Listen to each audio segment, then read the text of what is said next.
Well, I just love the spirit of the kids of Fiji, and just keep that spirit, keep enjoying your life, and keep yourself nice and strong. And a message to all the parents out there: keep encouraging your kids to dream and keep helping them strive for their dreams, because this country has a magnificent spirit, it has a magnificent future, and we have to keep our kids dreaming to be big.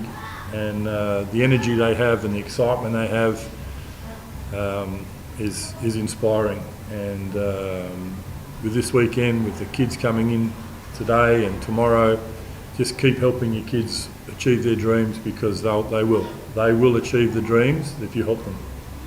I think we are the community. You know, we're not anything separate. We are the community. We are the people's team, and we'll continue to do as much as we can within our community. Our players are out there every week at schools, and we will continue to do that because we owe it to our people. You know, our people turn up here, they put their hands deep into their pockets to come and support us, and the Drua will continue to grow that over the years, and we will continue to be the people's team, and we will continue to support that in any way we can.